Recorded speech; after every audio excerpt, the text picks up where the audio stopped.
Good morning po mga kalingap. Ngayong araw po ay ihatid natin si Colt at si Sam sa Pangasinan, sa Santo Tomas, at paparehon po natin silang dalawa dahil hindi na po sila pwede dito sa atin sa Manila dahil narireklamo tayo ng mga kapitbahay. Maingay po sila. Kaya nag-decide na kami ni Kalorne na iparehome sila sa ating kaibigan, subscriber at kaibigan. Ayan. At bilang pagparehome sa kanya ay alam naman namin na lalo silang maalagaan ng maganda. At syempre hingi na lang tayo ng anak ni Sam at ni Colt. Ayan. At ayan po, kung minsan po ay kailangan talagang magpaalam sa mga kaibigan nating napamahal na sa atin katulad ni Sam at ni Colt. Nakakalungkot man pero kailangan po natin gawin para sa ikakabuti rin po nila. At tayo po ay busy rin. Santo Tomas na. Ito nga, Santo Tomas. Iglesia ni Cristo daw. Lapit daw sila to. 6 minutes.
Yan, nandito na tayo.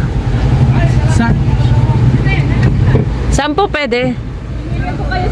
Dito kami pwede mag-park? Dito. Saan yung aso? Saan yung bababa? Doon pa po. Pero may isasakay doon sa may kuliglig. Alam niyo po yung kuliglig? Oo. Doon po isasakay. Kayo po sasakay po ng tricycle. Yung mga aso po isasakay po doon. Kuliglig. Pupunta dito yung kuliglig. Ay, po mga tricycle. Sige. Sige po.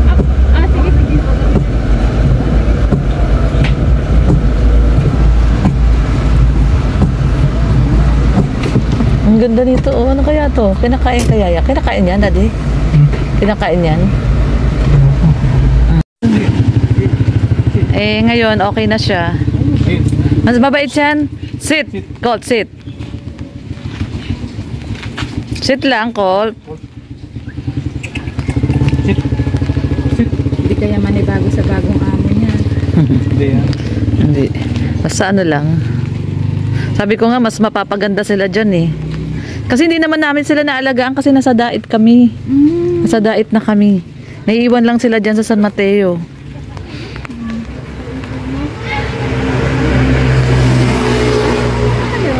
Mabait naman yan.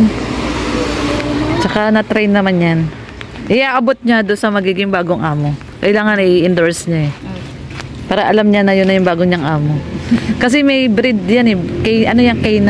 Mga Sabi niya Belgian nga, Belgian. Pero kalahi din ng mga K9 to. Oo, kalahi ng mga K9. Sila yung mga K9. Yung Belgian, iba pa yung Belgian. Yung Belgian at Belgian ni isa.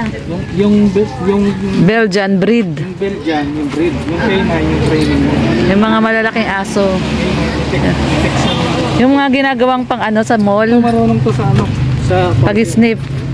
Sa bomba marunong to. Tinuruan ko to. Colts. Dapat marunong din sa chismosa.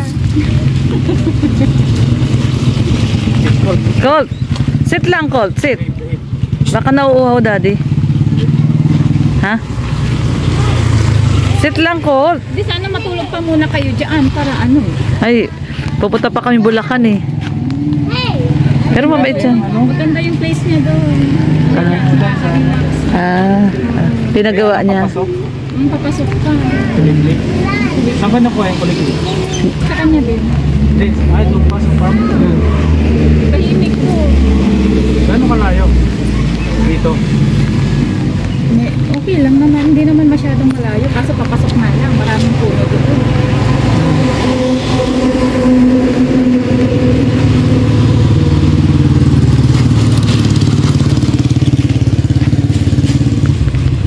Siguro kasama sa ano pwede isama kasi nakakulong naman si Sam.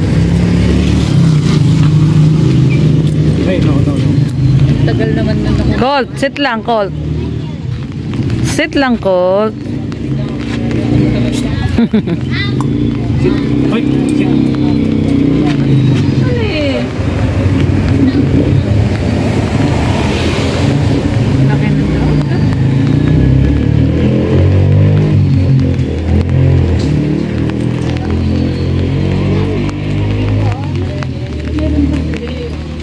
Sit lang. Sit. Talaga nag-aalaga po kayo mga. Siya, nagti-training kasi siya eh. Sa ng mga ganyan mga aso. Kasi pag ano, subscriber namin siya. Ayun yung sinabi. Oo. May kakilala kong mga vlogger. Oo, nagvo-vlog kami. Nagvo-vlog kami.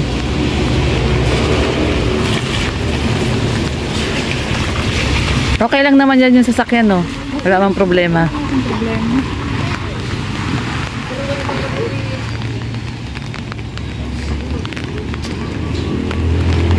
Tsaka mabait naman yan pag may alam naman nila pag bago na nilang amo. Kasi kinuha lang din niya yan eh. Binili lang din niya doon sa may ari na talaga. Hindi na lang kasi talaga na. Oo, malaki na rin siya noon nung kinuha. Iihi siguro. Naiihiyan siguro daddy. Ay, nagsuka. Ay, nanibago sa biyahe.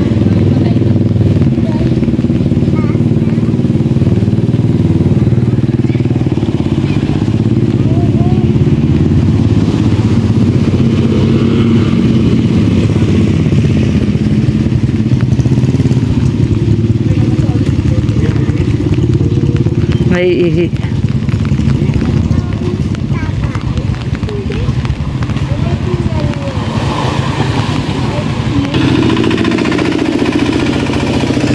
Kasya kaya yan?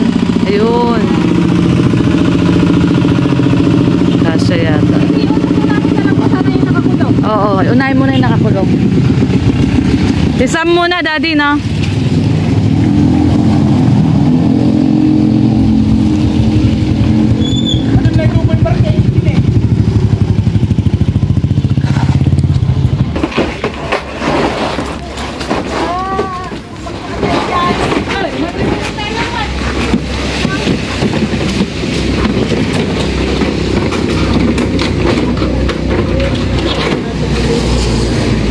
Ayun. Ay, yung kakasya pa ba kuya yung kulungan? O, kasya pa si.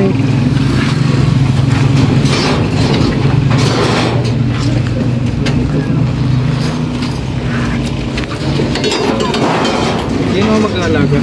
Dito, si kuya. Kuya Jason. Ipapakilala kita doon sa mga. O, para kilala niya na ikaw na yung bago niyang amo. Natitrain naman yan, kuya.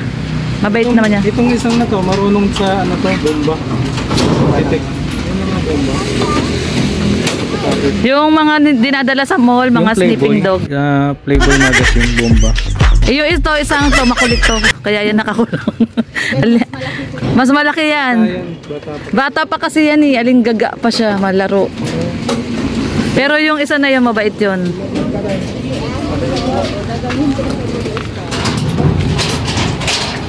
Ay, nakatali pa na yan. Dalawa. Yung isa, yung kulungan binababa. May kulungan kasi yan eh. Pinagawan na daw ng kulungan yung mga. Pinagawan na ba niya ng kulungan? Pinagawan na pala niya ng kulungan. Sabi niya kasi dalhin yung kulungan. May kulungan na doon, kuya. Paglagyanan lang yan. Ha? Yung paglagyanan ng Pero, pero walang kulungan. oh, may kulungan doon pero masikip po.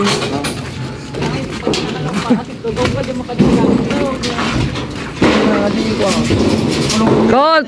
Colt! Ano yung kulungan na dating ginagawa? Pag emergency paglablabaan na ka na kaya. Doon na lang itong tali para ano. Ayan, ano mo siya, tali mo siya. Kasi hindi sila pwede ordinaryong tali. Kailangan talaga kadena, nakakalas nila. Katingin talaga. Oo, ano. Tsaka matatalino yung mga yung asong yan.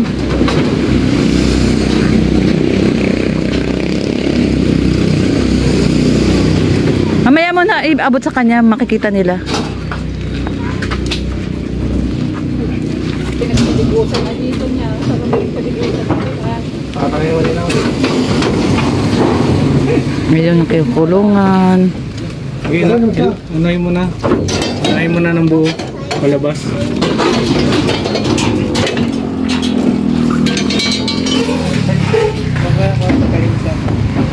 Ito na yung bagong bahay nila, Colt.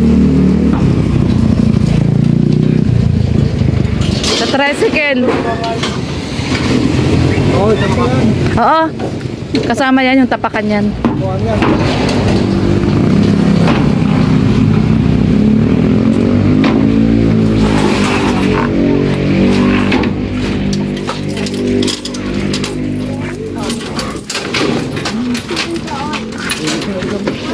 Pagsakay na nga din isa.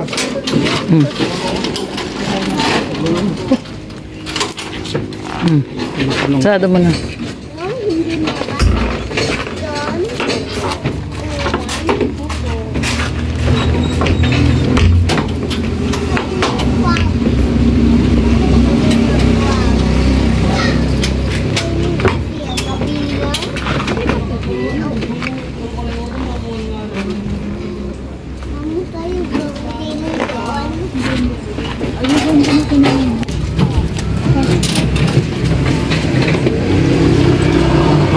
Ha?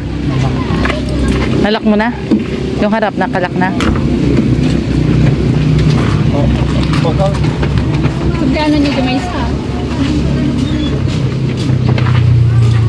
Kasi narod dito. Sa lutaw mo. Tara. O pwede din. Babalikan niyo po itong isa. Paano yan? Doon na lang siya sa tricycle. Diyan, yan na. Nasa taas na. Ah, nandyan na siya. Siya na magka-drive.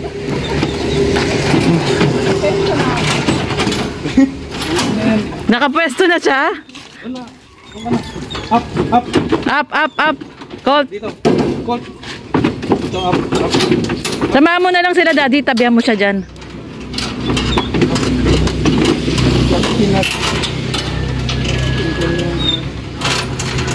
Maudi ko mga ito.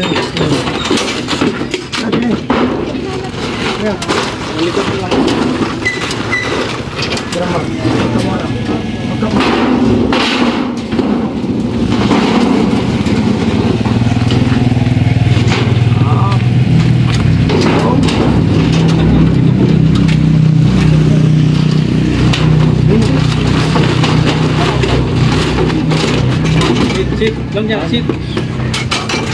Nandarik muna ko yan para hindi na bababa.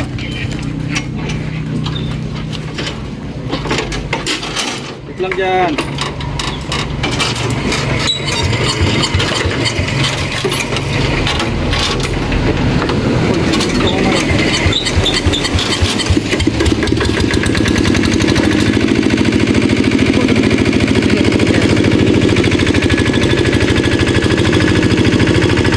Teka lang.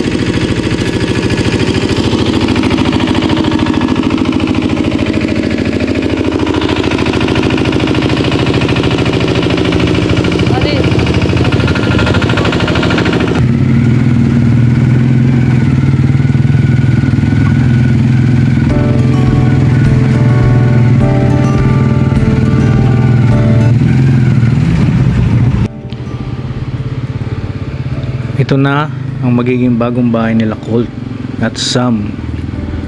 Dito ang pupuntang farm ng ating kaibigan na si Sir Rasco.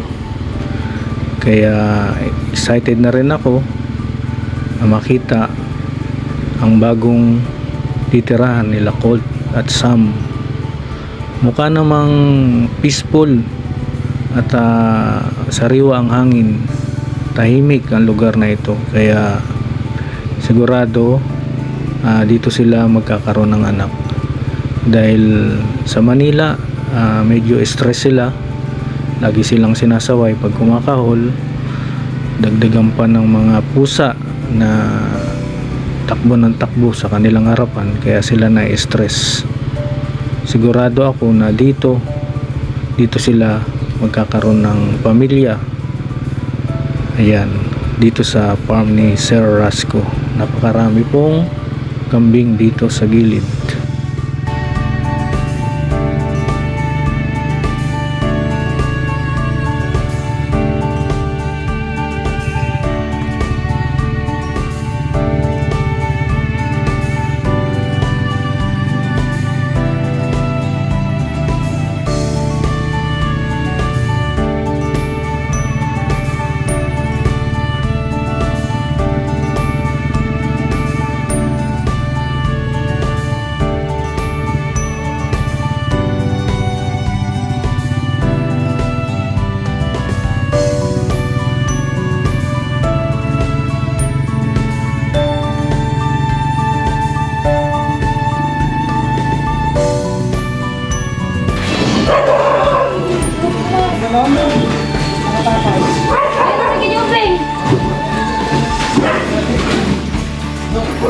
Hindi po nakakagat. Hindi naman. Mabait naman yung mga yan. Colt! Sit! Colt, sit! Sit! Ito pala. Ano?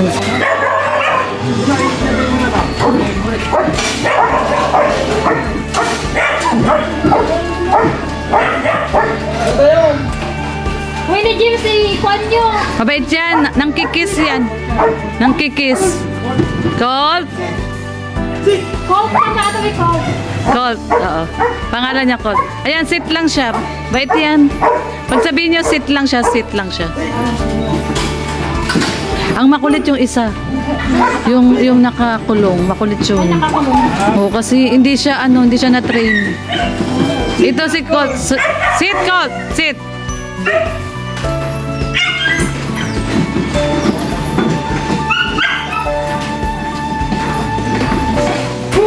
Ay, hindi siya kasa doon. Malaki.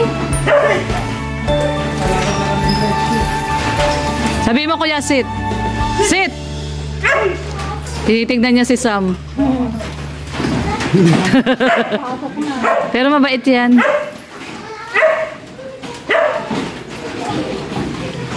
Anong pagkain ng mga aso niyo, te?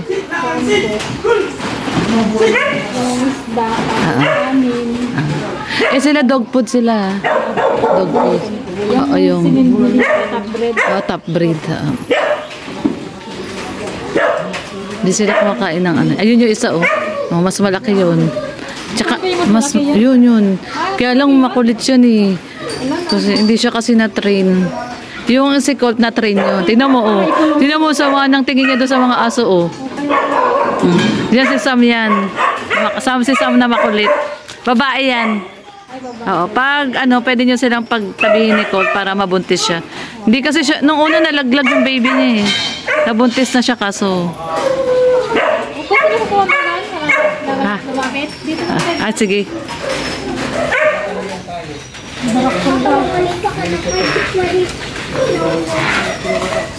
Uy, amuhin mo dyan. Ano mo nga, tignan mo nga yung mga malalaki. Yung o kaya painumin mo sila. Saan nga nandyan daw?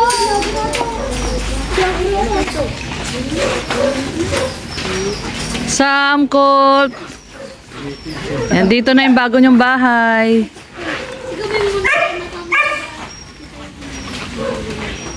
Dito ba yung magiging bahay nila? Kuya, dyan sila. Baka siya ka doon, de? Pinapagawa. Ayun yung bagong bahay nila. Pinapagawa pa. O, pwede muna sila dyan, pansamantala.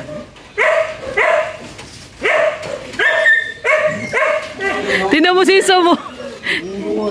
Tinitignan niya yung aso. Sam! Malalaki ka rin. Ikaw, Jumar, dalawa kayo kay Jason para kama muna kayo dagi aso. Ito yung bagong boss mo ha. Ang galing mo para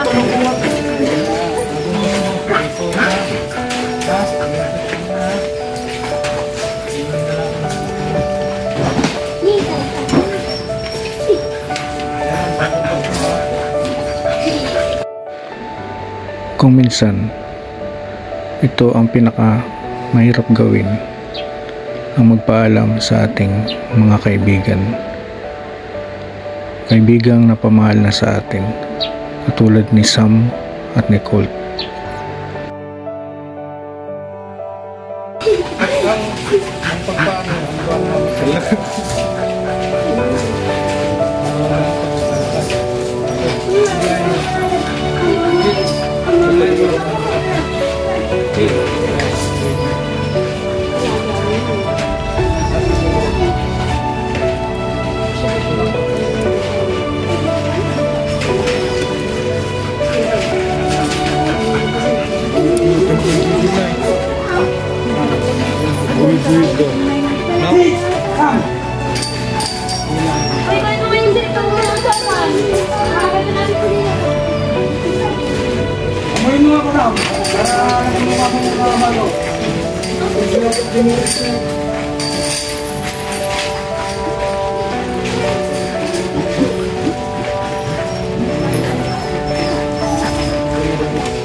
Colt! Colt! Ito si Colt. Ayun si Sam. Sam! Good girl ka dito, Sam, ha? Good girl si Sam. May pusa ba kayo dito, kuya? May pusa kayo? Wala? Ay, mabuti na lang wala. Galit sila sa pusa. Galit na...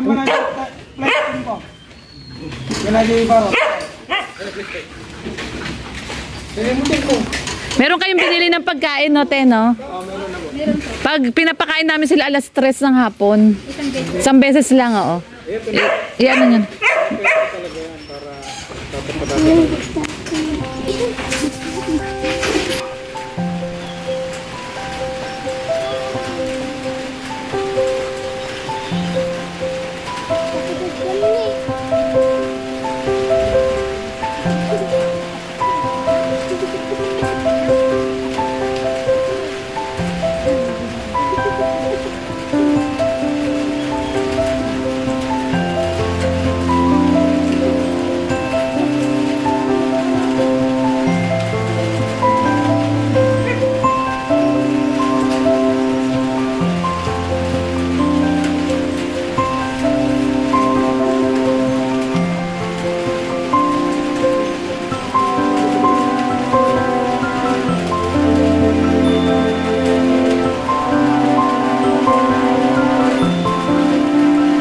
So nandito tayo ngayon sa isang bahay dito sa Pangasinan. Siyempre nandito si Jason at si Jenny. Si Jason. Dito tayo sa bahay ni Sir Rasco. Siyang mag-aalaga kay Colt at kay Sam. Si Jason at si Jenny. Yeah. Sila yung mag-aalaga kay Colt at kay Sam. Kain tayo! Sana maparami mo. Oo, kaya nga. Kasi hindi namin naharap kasi busy kami. So yun, hanggang dito na lang po at maraming salamat po sa pagsama. At ito po yung madamdaming pag-iwalay namin ng aking mga kaibigan. At yun sa mga hindi pa po nakadikit dyan sa ama ng Team Kalingap. Ayan, Bal Santos Matubang, Kalingap Rob, Ated na Vlogs. Spread love po sa lahat. God bless po. Bye-bye.